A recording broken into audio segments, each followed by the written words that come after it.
আপনি জানেন আমি কে? আমার বাবা এই বিশ্ববিদ্যালয়ের অনেক প্রভাবশালী সদস্য। তুমি জানো তুমি কার সামনে দাঁড়িয়ে কথা বলছো? তোমার মতো ছেলে আমি মিনিটে মিনিটে জন্ম দিতে পারি। আপনার মতো নেতারা জন্মায় আমার মতো শিক্ষার্থীদের জন্য। টাকাগুলো 3 দিনের মধ্যে দিয়ে দিবেন। 3 দিন 3 মিনিট এক্সট্রা।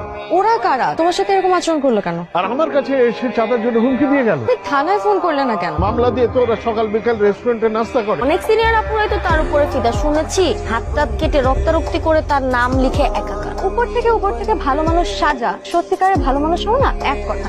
এর মধ্যে তো চাঁদাবাজ এখানে বসে সত্যের বাণী দিচ্ছে, আর তোমরা তাকে আদর্শ হিসেবে মেনে নিচ্ছ। বাহ! ভাইয়া একটা হেল্প লাগতো। তো বলে ফেল। রাইসু ভাই আসলে হুট করে ওকে প্রপোজ করে বসছে। ব্যাপারটা না ও একেবারেই মেনে নিতে পারতেছে না। তোমার যদি ভালো লাগে তাহলে হ্যাঁ বলবা, আর ভালো যদি না লাগে তাহলে সরি বলে দিবা। একটা সন্ত্রাস চাঁদাবাজের সাথে আমি রিলেশন করব? একটা লেখাপড়ার নামে পুরো ক্যাম্পাসের মধ্যে সন্ত্রাসী করে বেড়াচ্ছেন, তারপরে জনে জনে চাঁদা লুটতেছেন। নিজেকে কি মনে করেন আপনারা? পেয়েছেন নাকি? ও আমাদের ভার্সিটির সিন্ডিকেট সদস্য গোলাম কাজী মোস্তফা সাহেবের মেয়ে। এই জন্য এত বড় গলা না? আমরা চাঁদাবাজি করতে গেছি? আমরা তোমাদের বাসায় চাঁদা তুলতে যাই। তোমার বাবা এই ভার্সিটির মিনিমাম 20 জন ছেলে থেকে 5 লাখ টাকা করে নিচে শুধুমাত্র চাকরি দেবার নাম করে। না, কাউকে কিন্তু সে চাকরি দেয়নি। বরং সেই ছেলেগুলো যখন টাকা ফেরত চাইছে তখন তোমার বাবা হুমকিও দিচ্ছে, এবং সেই ছেলেগুলোর মধ্যে আমিও এক। তুমি রাইসুকে চেনো না? রাইসু এই ভার্সিটির জন্য কি করে সেটা তুমি জানো?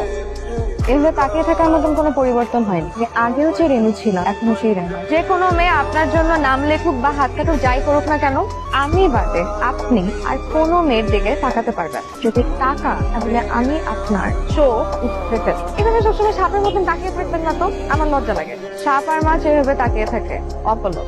চাঁদ যেমন তার মায়া দিয়ে গোটা পৃথিবীকে আচ্ছন্ন করে রাখতে, কিন্তু তোমার ভালোবাসা দিয়ে আমাকে সেভাবে আগলে রেখো। আমার চোখের জলের মতো স্বচ্ছ আমার ভালোবাসা। বিশ্বাস রাখো আমার উপর।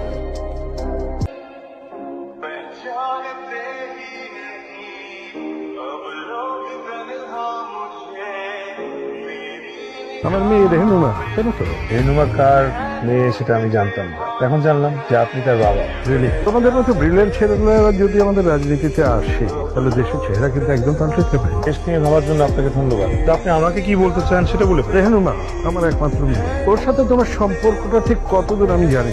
সোসাইটি, ক্লাস, কিছুতেই কিন্তু তুমি আমার মেয়ের যোগ্য না।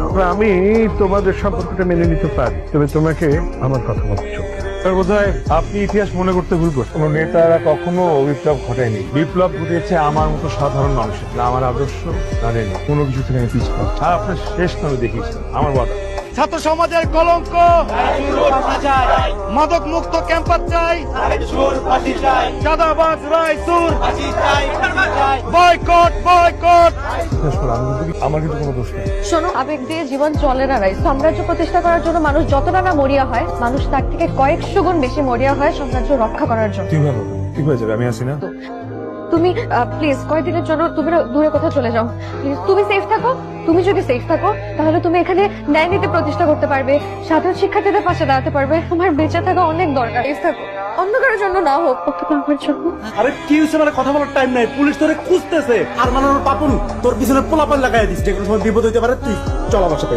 যাও এসো, তুমি যাও। বাবার সাথে আমি কথা বলবো। শোনো, সিচুয়েশন যেটাই হোক, সব সময় তোমার পাশে আছে। নিজেকে রক্ষা করো। যাও যাও। আয়।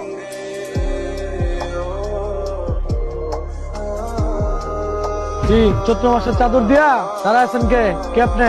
রেনুর কাছে আসছিলাম, সে আমার ডাকছে। ম্যাডাম আপনার আসতে বলছে, আপনি আমার লগে ফাইভ টাইম করেন। আপনি বলেন তারে রাইসু আস। কেমনি বলুন? ম্যাডাম তো পরশু দিনই দুবাই চলে গেছে।